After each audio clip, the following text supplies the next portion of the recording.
Boa noite a todos, sejam todos bem-vindos à nossa live desta semana.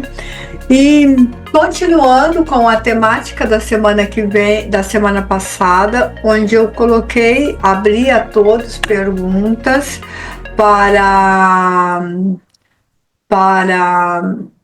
tirar dúvidas. Então são duas lives tirando dúvidas. Nós trabalhamos a ansiedade, vários aspectos de ansiedade. Eu abri duas lives para dúvidas e em seguida, depois dessas duas lives com dúvidas, eu vou desenvolver os assuntos que são mais complexos, que foi colocado. E também nós vamos entrar numa característica da ansiedade em forma de transtorno, respondendo ao mesmo tempo a questão de vocês que perguntaram.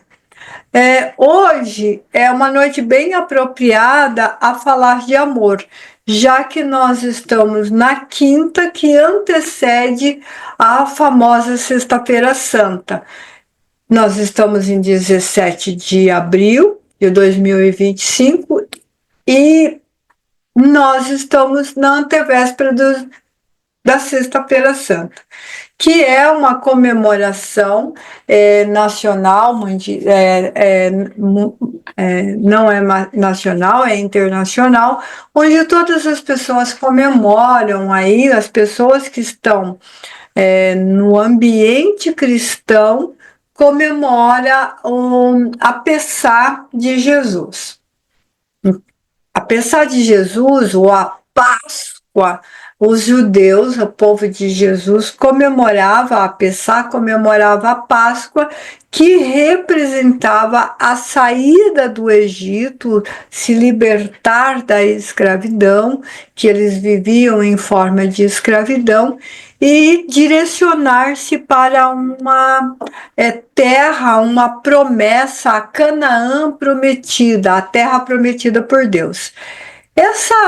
Esse povo que foi ali, esses hebreus que foram retirados do Egito, libertando dessa escravidão e caminhando no deserto, e eles caminharam por 40 anos, eles andaram em círculo por 40 anos, eles mantiveram a tradição de comemorar o dia em que eles foram libertos, o dia do livramento dos primogênitos. Não quero entrar muito nessa parte histórica, mas significava que diante das 10 pragas do Egito, uma das pragas foi a morte dos primogênitos para as portas que não estavam marcadas. E eles se libertaram e saíram do Egito. Quando eles saem do Egito, eles passam a comemorar essa Pessá, essa libertação da servidão. Mais ou menos isso, tá, gente? Eu não estou colocando muito profundo ali dentro das tradições deles por vários motivos. Entre eles, eu não tenho um conhecimento profundo.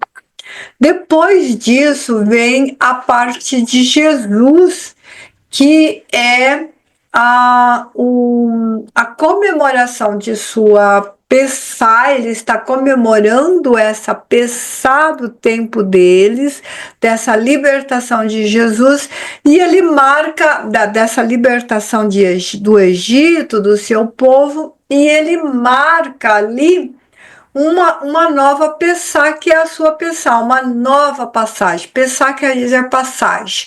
Páscoa quer dizer passagem. Então, uma nova passagem que é a sua.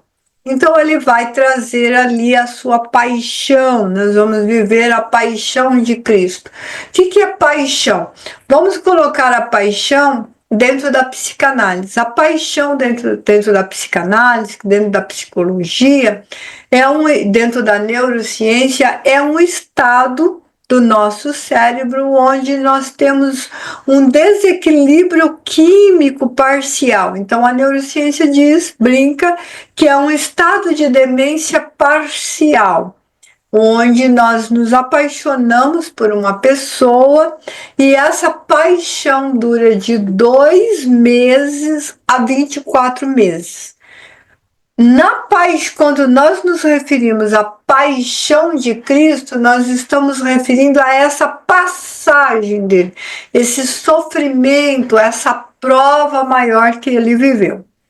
E nós comemoramos isso, essa dor, esse peságio, esse presságio da morte eminente na sexta-feira. Então, na sexta-feira tem essa premissão aí. Antigamente era comemorado isso na Quinta-feira Santa, quando ele fazia a grande ceia, e depois a sexta-feira, o sábado e no domingo ele ressuscitava. 3 dias para ele ressuscitar no domingo. Se a gente colocar sexta, sábado e domingo também, conforme o jeito que você conta, também dá 3 dias. Conforme o jeito que você soma, não dá. E para essa ressurreição. Mas o que a gente marca ali é a passagem. Hoje nós estamos na antevéspera, no dia que seria a ceia que ele comemora, aquela grande ceia que ele comemora, dizendo para se lembrar dele. É o único pedido que Jesus faz, é que se lembre dele, que foi num dia no calendário judaico, marcava 14, no calendário judaico na época dele, comemorava-se 14 de Nisan. 14 de Nisan foi sábado passado, dia 12. Hoje não é 14 de Nisan, amanhã não é 14 de Nisan, mas a gente comemora amanhã essa passagem, esse sentimento, o dia das ervas amargas, o dia da carne do cordeiro sem mácula, o dia do pão sem fermento e o dia do vinho de boa qualidade. E ele comemora partindo o pão, dizendo para comemorar em nome dele, porque ele é o pão da vida, o pão que sustenta, e o vinho que ele é o sangue, a vida e o pão da vida. Bem, todas essas coisas são tradições do cristianismo. Só que tudo isso tem a ver com o tema que as meninas pediram, o amor, o que é o amor. Então, tudo isso que Jesus está vivendo, que ele está ensinando, que ela coloca aqui o amor, o que é o amor, e o amor ali na visão do Cristo. Eu estou pegando ali pela visão do Cristo primeiro, porque cabe, por causa de hoje ser a quinta-feira. Então, tudo isso que ele está fazendo é por amor, um grande amor incondicional que ele vai ter pela humanidade. Ele vai dar a vida dele, ele vai se sacrificar, ele será o cordeiro sem mácula, o cordeiro sem pecado, o cordeiro sem erro. Por isso que come a carne do cordeiro sem mácula. Sem mácula aqui é um cordeiro sem mancha na pele. Então, um cordeiro preto, ou um cordeiro branco, ou um cordeiro azul. Não tem cordeiro azul, só nos desenhos das crianças. Mas não um cordeiro que tem manchas de branco e preto. Entendeu? Então, porque representa a pureza de Jesus. Jesus é o cordeiro sem mácula que é sacrificado no altar de Deus. Gente, tudo isso é uma tradição. Se a gente for estudar isso com profundidade, Abraão, Isaac, que vai lá, Deus pede o filho e ele coloca o filho no altar, e aí é substituído o filho pelo cordeiro, a saída do deserto, o fim da morte, a saída do Egito, o fim da morte dos primogênitos e tal. Então ele faz esse grande sacrifício em remissão dos nossos erros. Ele faz isso por amor, amor incondicional. Então tudo isso tá aparecendo alguma coisa aqui para mim, meu amor, que eu não sei o que é. Não sei se é para dar um alô, não sei o que é. Lembra que eu não conheço outro idioma a não ser o nosso idioma. Gente, só uma pausa aí que apareceu alguma coisa aqui para mim. Então, tudo isso está dentro da tradição daquele povo e que nós, por conseguinte, quando nós nos falamos cristãos, carregamos essas tradições do qual nós não conhecemos, porque, de acordo com a nossa conversa antes de começarmos a live, nós não temos muito hábito de estudar profundamente. E ele faz esse amor remissivo, esse amor profundo por nós, por esse amor incondicional, ele se sacrifica, derrama o seu sangue. E o vinho aí simboliza o seu sangue derramado, o vinho que ele comemora lá no dia da última ceia. O que é o amor incondicional? Respondendo à pergunta da Márcia, que falou sobre o amor e pediu para falar do amor, o amor incondicional é aquele onde nós aceitamos o outro do jeito que o outro é.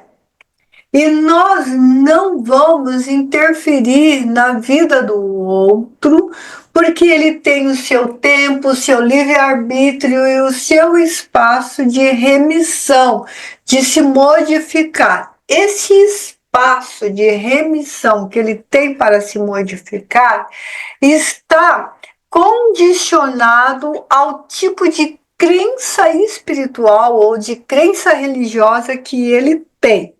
Então, se ele tem uma crença religiosa de berço túmulo, que você foi criado no exato instante em que foi fecundado você lá no útero, e você vive no útero da mãe, aí você nasce, você cresce e morre. Essa crença é berço túmulo. Dentro do cristianismo, você vai ter um tempo da sua idade, o tempo da sua ampulheta, se você vai viver 30 anos, 40 anos, 7 anos, 50 anos, para compreender todas essas coisas da vida e levar esse amor incondicional. E esse amor incondicional, você vai morrer no corpo físico e a sua alma vai dormir no Senhor até a volta do Cristo. Isto é o que as tradições cristãs nos ensinam, que você dorme no Senhor e o dia que ele virá em sua glória e no alto de todas as nações se curvarão sobre ele, ele julgará os bons e os maus. Os bons, que ele chama de ovelha, e à direita dele ficará com ele. Os bodes ficarão, que ele chama, que não fez o que ele disse, ficará à sua esquerda. Os bons irão para o reino dos céus, e os maus, os bodes, irão para um reino de pranto e ranger de dor. Muito bem, isso é a tradição. O amor incondicional é você entender o outro como ele é, como Jesus nos entendeu. Jesus entendeu o pecador, o não pecador, o certo, o errado, como ele era. E conversou e conviveu com todos sem nenhum tipo de separação. Nós estamos a trilhões de anos de distância do amor incondicional. Nós temos o amor condicional, de Jesus é incondicional. Nós temos o incondicional, o condicional. Qual é o amor condicional? O amor condicional é aquele assim: eu amo você, mas seria muito bom se você mudasse isso. Porém, seria interessante se você fizesse isso. Todavia, isso que você faz eu não gosto. Outro sim, por conseguinte, e por aí afora. Então, todas as vezes que o nosso amor coloca após a palavra amor uma vírgula, um porém, um todavia, seja, outro sim, por conseguinte, etc., o seu amor é condicional. Você condiciona a situação do jeito que você gosta. Então, não é um amor incondicional. Nós estamos há trilhões de anos com relação a isso. Então, nós vamos morrer, vamos dormir no Senhor sem esse amor condicional. Como é que Deus como é que Jesus vai resolver essa equação? Vamos deixar para eles, porque nós não temos como resolver? Então, Deus e Jesus resolvem essa equação, certo? Combinado? Nós estamos há trilhões de anos do amor incondicional. Vamos para o amor que nós entendemos? E isso que eu falei antes é o amor de Jesus. Como Jesus ama ele, nós não temos ainda condições de agir e reagir da forma como ele pede para a gente amar. Mas Jesus dá uma série de regras ou dá uma série de coisas que facilita a gente ter esse amor, nós termos esse amor incondicional. Por exemplo, ele diz amar a Deus sobre todas as coisas e ao próximo como a si mesmo. Então ele está dizendo que você tem que ter um tipo de amor em você, porque o amor que você tem em você é o amor que você vai dar para o outro. Ótimo, entra na segunda parte da pergunta da Márcia. Eu, às vezes, acho que não amo ninguém. Por que a gente pensa isso? Porque o amor, na nossa língua portuguesa, amor significa um monte de coisa e a gente só diz amor para um monte de coisas que existe no mundo. Por isso eu gosto da expressão dos gregos, que eles separam isso. Então, como que os gregos separam isso? Primeiro, eles separam o amor eros, que é o amor da paixão, a paixão da vida. Então, tem muitas pessoas que amam em eros. Lembrando que na psicanálise, eros é a forma como Freud designou a nossa psique, a nossa libido, melhor dizendo, a pulsão de vida, ele deu o nome de Eros, porque Eros significa paixão, pulsão. Eros era um deus da mitologia que tinha na sua, carregava um, não sei como é que fala aquele alforge. Ele carregava uma bolsinha, vou colocar assim nas costas, porque eu não vou lembrar o nome agora. Depois, a hora que o Toninho for editar, eu procuro a palavra e ele coloca a palavra. Combinado? Ele carregava isso nas costas e que tinha 12 flechas. E ele saía por ali flechando as pessoas e as pessoas ficavam apaixonadas. Tinha uma paixão pela vida, pelas coisas e pelas pessoas. Lembrando que essa paixão de Eros era se a pessoa estava diante de uma árvore, ela ficava apaixonada pelas árvores. Se ela estava diante de um animal, ela ficava apaixonada pelos animais. Se ela fica, ele era um cupido, isso mesmo, mas se ele ficava, se ela estava com uma pessoa, ele ficava apaixonado por aquela pessoa. Se aquela pessoa era uma mulher, se era um homem, não tinha diferença, ela ia ficar apaixonada. Freud traz isso porque a nossa libido é isso, é uma paixão pela vida. Conta a história que um dia Eros estava cansado e encontra um lugar, uma caverna quietinha para dormir. Ele entra nesse lugar e dorme. Quando ele dorme, as suas flechas caem dessa coisa que ele carrega, que depois eu vou pôr o nome, que me fugiu agora o nome, alforge, não sei. Melhor depois eu colocar. E ele dorme gostoso ali, e quando ele acorda, tá muito escuro, né? Não é isso. É o arco e flecha é o instrumento, é onde ele guarda as flechas. E aí ele acorda naquela escuridão e começa a procurar no chão. Ele encontra aljalva, isso mesmo, olha lá, aljalva, que é uma cestinha que você carrega nas costas, durinha, para não machucar as flechas e também não machucar o seu portador. E ele carregava 12. Quando ele procura, ele junta 12, coloca na aljalva e sai. Ele não sabia que ele tinha dormido na caverna do irmão Thanatos. Thanos é o deus das sombras, o deus da morte ali para os gregos. E ele então tem na sua aljalva flechas da paixão e flechas da morte. E a partir daí, então, Eros começa a atirar. Uns se apaixonam e outros morrem. Muito bem, tirando essa história aí, que é? Quando nós temos esse amor, a gente tem uma paixão pela vida. Hoje a gente vê a paixão quando a gente olha uma pessoa, se apaixona por essa pessoa, morre por causa dessa pessoa, que vai durar de 2 meses até 24 meses. Acabou isso, você começa a pôr defeito na pessoa. Ah, mas eu não tinha visto que essa pessoa tinha esse e esse defeito. O seu amor passa a ser condicional. Depois que você passa da paixão de Eros, o seu amor passa a ser condicional. Você começa a encontrar os defeitos.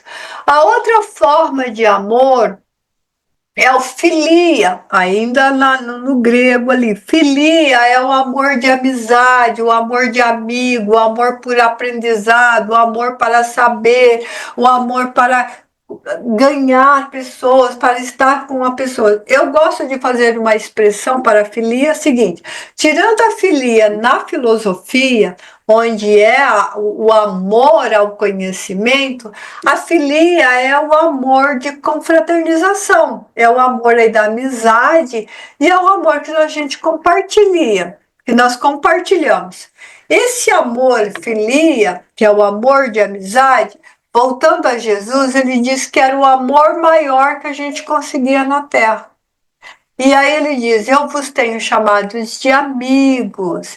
E em outro lugar ele diz assim: aquele que não ama o seu amigo, e fala que eu vos tenho chamado, ele dá a vida, ele fala que esse amor você pode dar, ele é tão forte, ele é tão intenso que você pode até dar a sua vida por ele.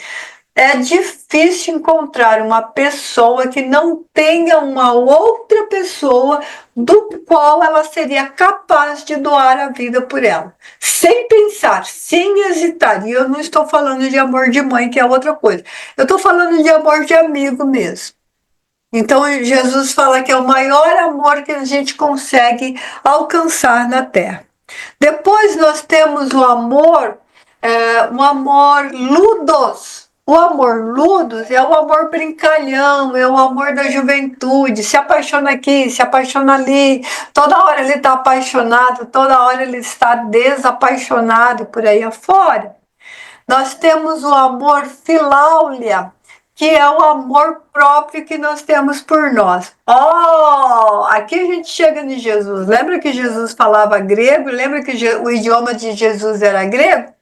Muito bem, grego, aramaico, né?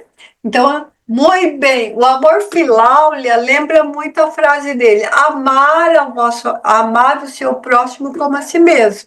Então, qual é o amor que você tem por você? Se você não gosta de você, se você olha para você e você fala: ai meu Deus, não gosto desse cabelo, não gosto desse nariz, não gosto dessa boca, não gosto dessa barriga, ai, não gosto dessa perna, ai, eu não gosto de mim. É difícil de você amar outra pessoa, porque você só vai conseguir amar o outro como você ama a si próprio. Então, se você olha para o espelho narciso, se você olha para o seu espelho e você distorce o seu espelho, você vai distorcer o seu amor para o outro também. E aí a gente tem ainda o amor pragma, que o amor pragma é o amor amadurecido, é aquele amor que geralmente Geralmente o amor pragma está relacionado a casais que passam 20, 30, 40 anos juntos, que tem aquele amor, que tem aquele carinho, que tem aquela fraternidade, que tem aquela convivência com ele, e já não existe mais essa parte sexual, que é o outro amor, e ele tem essa convivência sadia e saudável. Esse é o amor pragma, o amor de convivência saudável um para com o outro. E aí ainda a gente tem o amor estrógeno. Muita gente confunde Eros como deus sexual e não é verdade. Eros é o deus da paixão. Amor sexual é o estrógeno, quando você envolve com outra pessoa sexualmente falando. Quando você está interessado somente nessa característica do sexo. Isso aí é a forma como os gregos entendiam o amor. Jesus vivia nessa época, falava esse idioma para enriquecer o seu aramaico, porque o idioma aramaico era bastante pobre em adjetivo, substantivo, significação das palavras. Eles tinham uma palavra para a mesma coisa. Vou dar um exemplo. As palavras no aramaico eram um pouco rígidas. Vou dar um exemplo aqui. Quem não odiar o seu pai, a sua mãe, o seu irmão em favor de mim, não é digno de mim. Uma palavra de Jesus que causa muita confusão na mente das pessoas. Mas eles tinham a palavra amor e para o amor menos, para a pessoa que não amava tão profundamente, que amava de outra maneira, a palavra para eles era ódio. E para nós o ódio é uma palavra muito forte. Mas quando Jesus está dizendo isso, ele está dizendo assim: se você não amar em uma condição menor, mais baixo, com menos valor, amar menos o pai e a mãe, e para amar a mim, você não é digno de mim. Ele pede um amor maior para ele. Isso já é papo para polêmicas e outras coisas que eu não quero entrar aqui. O amor condicional e a forma da gente entender o amor é ver o amor como uma rosa. Uma rosa tem muitas pétalas, ou outra flor qualquer, eu gosto da rosa, principalmente a rosa colombiana, porque ela tem muitas pétalas. O amor seria como essa rosa, mas não essa rosa pronta. É como se você tivesse só o talo e as folhas e a folha da rosa na mão. E aí você vai colocando aqui carinho, é uma pétala do amor. Fraternidade é uma pétala do amor. Amizade é uma pétala do amor. Caridade é uma pétala do amor. Esperança é uma pétala do amor.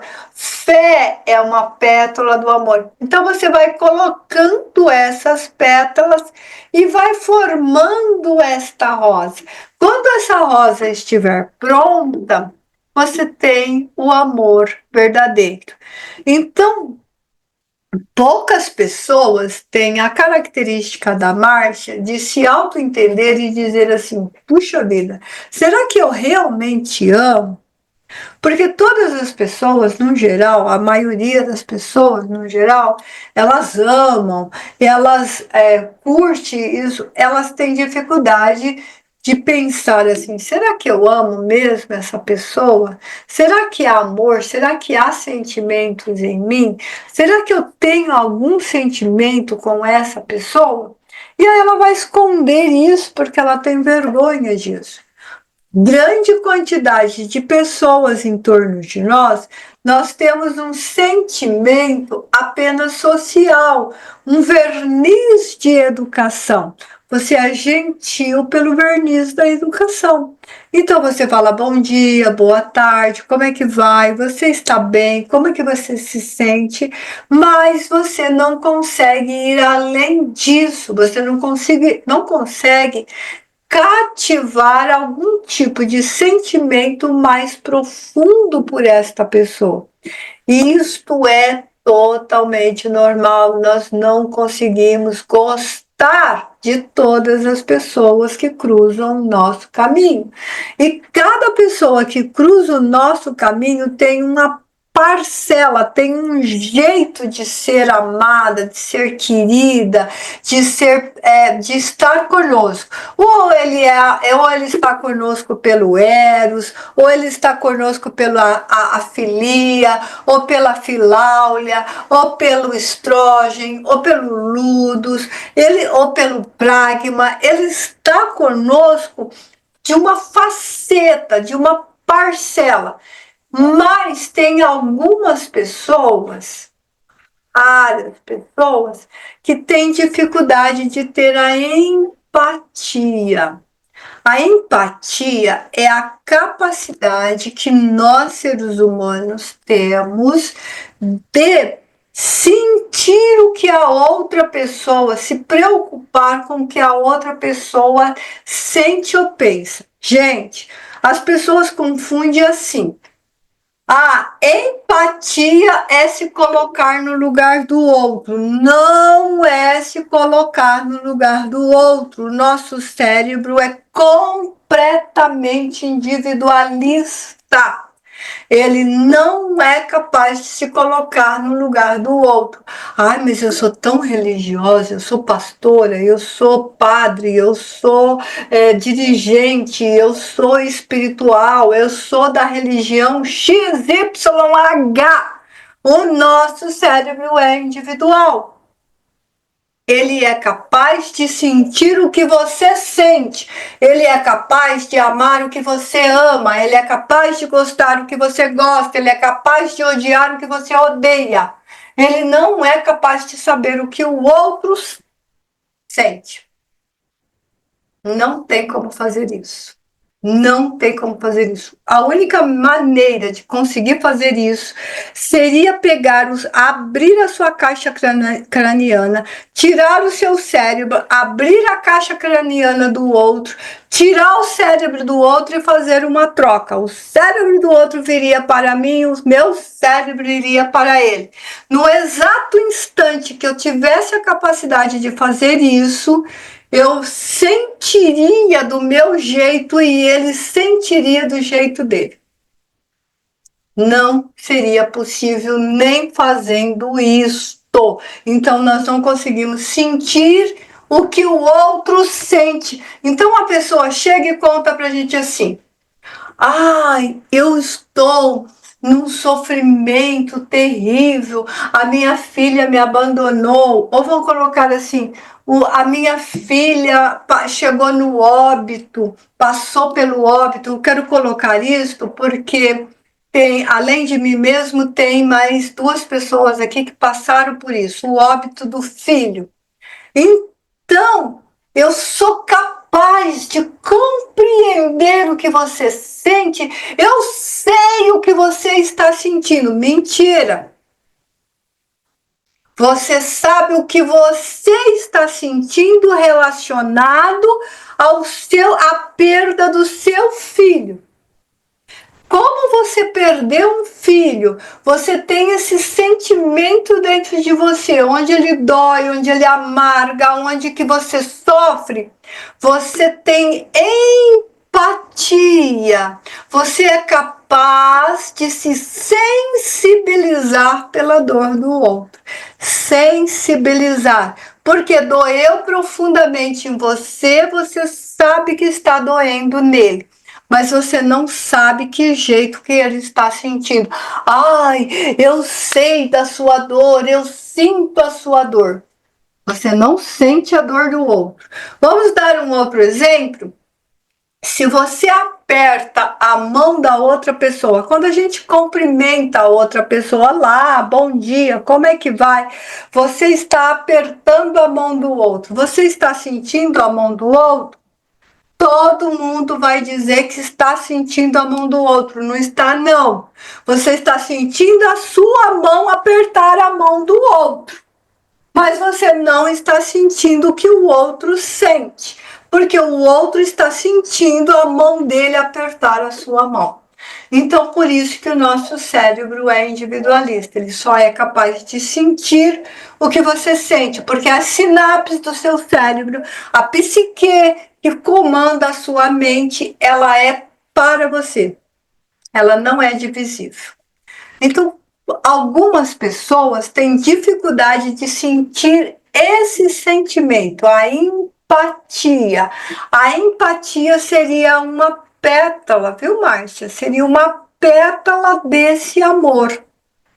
Então, às vezes, a gente não tem essa empatia, mas a gente tem solidariedade, a gente tem fraternidade, a gente tem compaixão, a gente tem benevolência, a gente tem caridade, então um monte de outras facetas ou outras pétalas do amor. Então a gente não está ausente do amor, a gente tem uma pétala está faltando.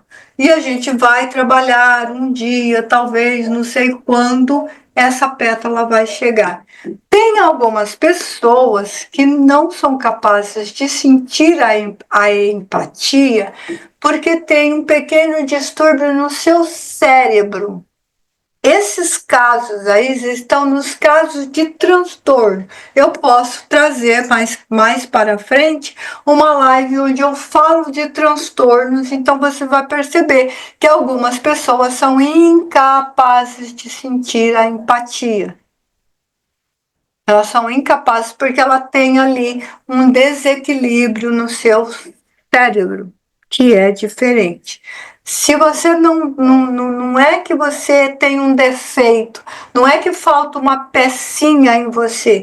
Cada um de nós temos uma forma de pensar, de sentir e de relacionar as coisas. E esse sentimento e esse relacionar vai fazer jus à nossa capacidade de entendimento e de compreensão das coisas. Muito bem, gente, o microfone está aberto. E com o nosso microfone aberto, nós estamos aqui prontos para as perguntas. Vamos lá para as perguntas. Agora eu estou vendo que nós temos mais pessoas participando aqui. Deixa eu ver aqui as perguntas que eu estava sem óculos e eu não estava vendo. Java, né, o nome correto. Algumas mães têm amor incondicional de não ver os defeitos, a Beatriz está perguntando. O amor incondicional de mãe. A gente fala do maior amor da terra é o amor de mãe. Vamos fazer o seguinte, Beatriz, eu vou trazer uma live só falando sobre isso e vou desmistificar essa história de amor incondicional de mãe, porque existem as mães más, as mães insuficientemente boas. As mães têm que ser suficientemente boas ou as que não são suficientemente boas são suficientemente má.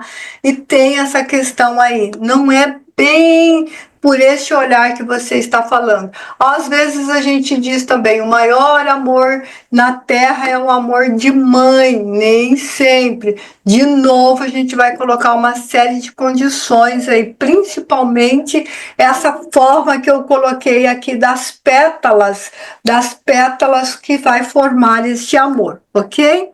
Mas as mães têm a tendência a cegar-se diante do defeito dos filhos, porque ela teria que reconhecer os seus próprios defeitos. Por isso que vale uma live inteira sobre isso, tá ok? Gostou muito da comparação, Luísa. Já acho que sou essa pessoa que tá faltando essa pétala. Luísa, essa pétala da empatia, a empatia é uma coisa muito difícil. Eu acho que na pétala aí de amor é a pétala mais difícil para a gente colocar. Porque a empatia, ela envolve uma série de coisas, eu posso trazer mais sobre a empatia. Ela envolve coisas muito profundas e que é esse olhar, inclusive esse olhar mais aberto, mais de olhar a natureza do outro, porque tudo vai envolver como que eu vou me olhar no espelho. Então é muito importante isso, sim. A gente pode trabalhar isso nas terapias, Luísa, essa empatia. Eu acho que vai ser muito, muito importante isso. Muito bem, gente, o microfone está aberto, eu li as perguntas. Alguém deseja fazer perguntas, pode fazer perguntas, fiquem à vontade, o microfone está aberto para vocês. Hoje nós não temos a presença do nosso do nosso querido professor, que acaba fazendo aqui, deixa eu ver aqui. Se amar é além do físico, amar a si próprio, é isso que você está perguntando, Beatriz? Sim, se amar é além do físico. Quando a gente vai olhar, quando a gente brinca, eu gosto muito de colocar isso, a empatia, quando nós olhamos para o nosso espelho, esse espelho ele tem uma figuração, é o espelho de Narciso, é o espelho daquilo que nós somos, a nossa personalidade. Então não é olhar para o espelho onde a gente vê os nossos cabelos brancos, os sinais da idade chegando, ou a perna que não gostou, ou o olho, ou o nariz que é torto. Outro dia a pessoa disse para mim assim, nossa, Sônia, aliás foi a fisioterapeuta, ela falou assim, Sônia, o seu desvio da coluna, eu tenho um desvio na coluna, ele é tão acentuado que você perdeu a simetria do nariz, ele é torto por causa disso, o meu quadril tem essa característica, em vez de ser assim, foi parecida. E aí eu estava brincando, falei para ela assim, ele tem essa característica, mas ele foi desviado antes, porque de criança a minha irmã quebrou ele ali com um tamanco, e ele cicatrizou essa quebra torto, e ele ficou torto, então ele é torto mesmo. Então amar-se, Beatriz, é além disso, de você olhar no físico e se ver no físico. Amar é um conjunto de sentimentos, de emoções, como é que você se relaciona com o outro e como que essas emoções falam com você. Como que a sua educação, que é o verniz, as informações que você recebeu na escola, lembrando que escola não dá educação, escola só dá informação, educação vem de família, aquilo que você adquire. Quais são as características das pessoas que não se amam? A baixa autoestima, ela tem pensamentos muito negativos, ela pode ser pessoas agressivas, irritadiça, crítica, severamente crítica, todo mundo tem defeito. O mais comum das características das pessoas que não se amam é essa baixa autoestima, tudo ela coloca defeito, porque eu não sou capaz, porque eu não consigo, porque eu não mereço, por aí afora. Ou então ela se deprime. Né? Nós já falamos aqui da depressão causada por essa baixa autoestima e ela tem uma imagem distorcida de si mesmo. Se nós, aqui, aproveitando mais uma vez aqui o dia especial, a antivéspera da Sexta-feira Santa, diz que a questão bíblica coloca para nós assim, Deus criou, Deus fala no plural, Deus está falando com uma outra pessoa. Ele diz assim: façamos o homem a nossa imagem e semelhança. Quando ele está dizendo que vamos fazer o homem a sua imagem e semelhança, ele está falando do espírito. Deus é espírito, Deus não é um homem, Deus não tem uma figuração de homem. Se tem alguém que vê Deus como homem, está vendo Deus errado. E se você acha que Deus e Jesus é a mesma pessoa, também está vendo errado. É pai, filho. Pai e filho são pessoas diferentes, são seres diferentes, são entidades diferentes. Então, nós somos criados à imagem e semelhança de Deus. Então, se nós pensarmos que nós somos em espírito criado à imagem e semelhança dele, nós não temos defeitos. Em essência, nós temos esse hálito divino. Então, nós não temos defeitos. Por que surge o defeito? Porque quando Deus vai formar o homem, que é uma coisa diferente, ele vai formar o homem, ele vai formar da característica que tem na terra. Ele vai lá, diz que ele pega o barro e forma o homem. Modela o homem, modelar o homem.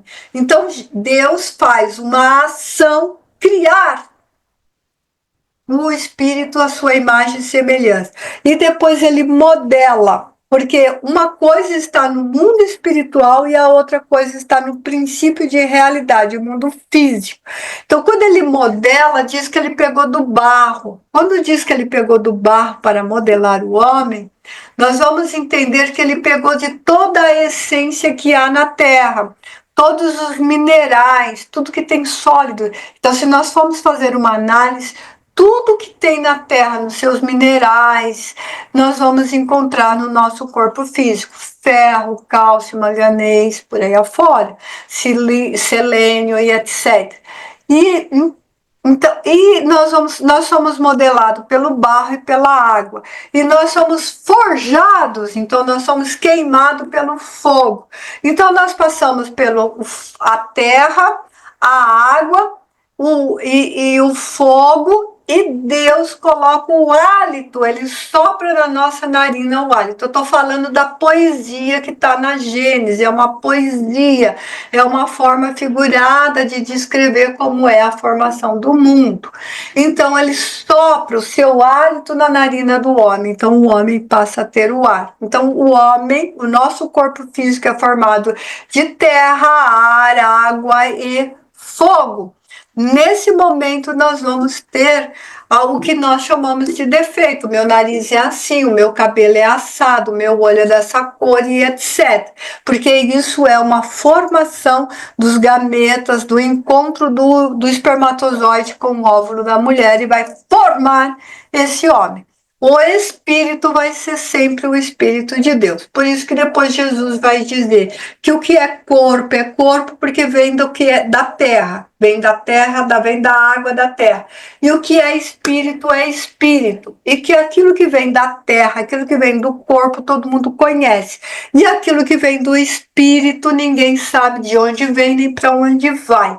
Então veja, lá na poesia, é muito bem na poesia que descreve a formação da terra, é muito bem separado, e depois Jesus mantém essa separação, que é espírito, que é corpo. Uma coisa é uma coisa, outra coisa é outra coisa.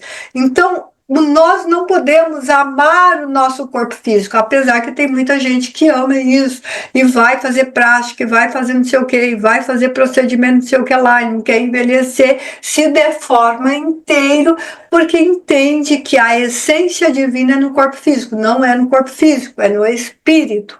Então nós temos que amar além do que é o nosso corpo, aceitar o nosso corpo e amar o nosso espírito. Então a gente vai encontrando aí a comunhão perfeita entre o corpo e o espírito. Entendeu, Beatriz? Mais alguma pergunta? Se alguém não puder falar, pode pôr igual a Beatriz colocou. Sim, obrigada. Simone, tem alguma pergunta? Luísa? Márcia, você entendeu? Tem mais dúvida? Não, Soninha, eu achei bem legal a comparação com a rosa, com a flor, porque a gente vai vendo, não, eu tenho isso. Nita, Ivone, Gleice, Carlos, tem alguma pergunta? Rafael? Não? Linda. Não, Soninha, aqui tranquilo. Linda. Rafael, abriu o microfone e fechou? Não, eu só falei que eu não tenho dúvida nenhuma, Soninha, tá tudo tranquilo, tô acompanhando bem aqui, gostei bastante. Tá. Carlos, tem alguma pergunta? Nita, Ivone? Hoje não, Sônia, hoje eu não tenho, tá? Perfeito, fica tranquila. Respondi as dúvidas de todo mundo? Respondi essas dúvidas, esclareci. Tudo isso eu coloquei hoje, gente, de uma forma um pouco mais. Eu coloquei hoje a nossa live de uma forma dentro da psicanálise e falei o quê? Veja aí, Márcia, o que é que eu falei? Márcia falou algo. Ah, tá. Não. Não? Eu só falei que eu achei legal, Soninha, a comparação que você fez com a flor, porque a gente vai vendo que, não, eu tenho isso, mas falta aquilo. Eu achei bem legal. Perfeito, Márcio. Muito bem. Hoje eu coloquei assim, um pouco misturado com a vida de Jesus. Quem está aqui nas lives semanalmente sabe que eu trabalho só aqui a psicologia, a psicanálise, a nossa psique, a nossa forma de ver a vida. Mas hoje é um dia diferenciado.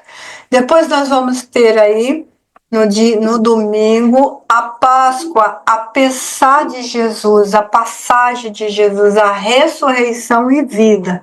Então, eu acho que é muito bom nós entendermos que Jesus veio para colocar um fim na morte. O povo dele acreditava que quando a pessoa morria, ia para o Seol. O Seol era um lugar onde todos os mortos iriam e nunca mais sairia dali, ele deixaria de existir. A raiz do ateísmo está justamente aí por causa dos saduceus que acreditavam profundamente nisso, que morria, acabava. Então, quando Jesus veio, Jesus esclareceu bastante os saduceus que não era assim. Então, ele veio tirar esse Seol, onde a pessoa morria, e ia para esse Seol e nunca mais saía dali. Ele deixaria de existir, não havia mais possibilidade dele existir.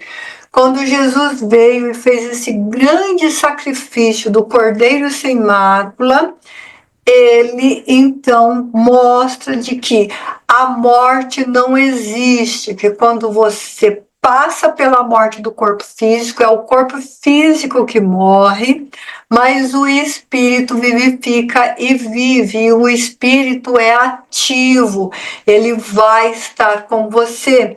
E para que nós não tivéssemos dúvida de que o espírito estaria conosco, antes dele passar pela essa grande Pessá, ele esclareceu que enviaria para todos o Espírito Santo de Deus que estaria conosco o tempo todo. E nós nos manifestamos o amor de Deus através do seu Espírito. E aí, muito tempo depois, mais uma vez, depois dele fazer a ascensão e ir para as moradas celestes, muito tempo depois, Saulo na época, perseguindo os cristãos, Jesus aparece do jeito que ele é em espírito, por isso que a gente tem que aprender a se amar. A luz dele era tão intensa que criou catarata nos olhos de Saulo imediatamente. E ele pede para Saulo ir ter com Ananias para tirar essa catarata. Então ele prova ali. Então, quando as pessoas dizem assim, quem morreu não vem falar com a gente, ou então quando ele diz assim, não exatamente nesse sentido, mas quando diz assim, eu tenho dúvida de que o Espírito Santo de Deus pode falar conosco, é só lembrar aí de Jesus aparecendo para Paulo, falando com ele, Saulo, Saulo, por que me persegues? E Saulo respondendo para ele, o que queres que eu te faça? E ele dá uma série de instruções para Saulo, inclusive ir procurar Ananias para curar a catarata. Então, por isso que eu trouxe mais, vamos dizer assim, mais espiritualizada hoje a live. Por isso que quem já está acostumado comigo semana após semana, achou um pouquinho estranho. Eu tenho o canal Sônia Divine, Luísa, e depois eu mando para você o canal Sônia Divine e é só acessar que tem muitas lives minhas lá e toda semana a gente faz uma live. Eu vou pedir, o Toninho já está colocando, mas eu vou acessar, vou colocar você no Viva a Vida, de maneira que você recebe o link semanalmente sem nenhum problema, ok? Então a live estava tão poderosa que eu não acho necessário rever quando for postada. Libertador, saber as formas de colocar o amor. Perfeito, Grace. É isso mesmo. Já encaminhei no WhatsApp dela, né? Muito bem, gente. Se não tem mais nenhuma pergunta, bom fim de semana para vocês. Um feriado de luz e paz. E um domingo com um novo Pessá, a ressurreição de Jesus, o fim da morte e a libertação do Seol, para que nós vivamos em espírito com Jesus, dentro do seu Espírito Santo de Deus. Uma grande paz para vocês, boa semana e muita luz. Beijo para vocês. Tchau, tchau. Tchau, tchau para todos.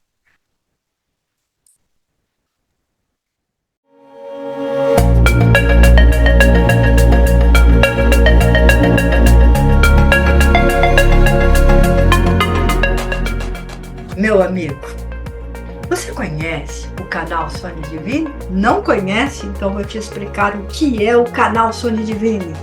Nós falamos das emoções. O que é o id? O que é o ego? O que é o superego? Como isso interfere na sua vida? O que é o inconsciente?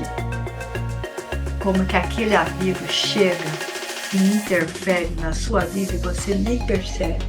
Como você entra na roda dos ratos, gasta, fica endividado e nem sabe? É porque você não conhece o canal Sônia Divine. Você não conhece o Viva a Vida.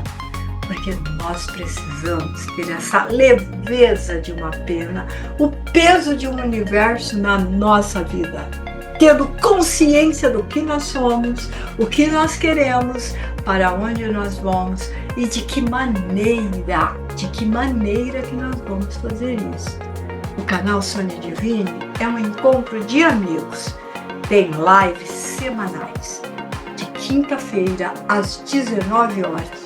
Convide os amigos, venha para este programa, seja diferente, saia da rotina de todo dia, para de ver dancinha, venha aprender, venha se autoconhecer. Você não vai se arrepender.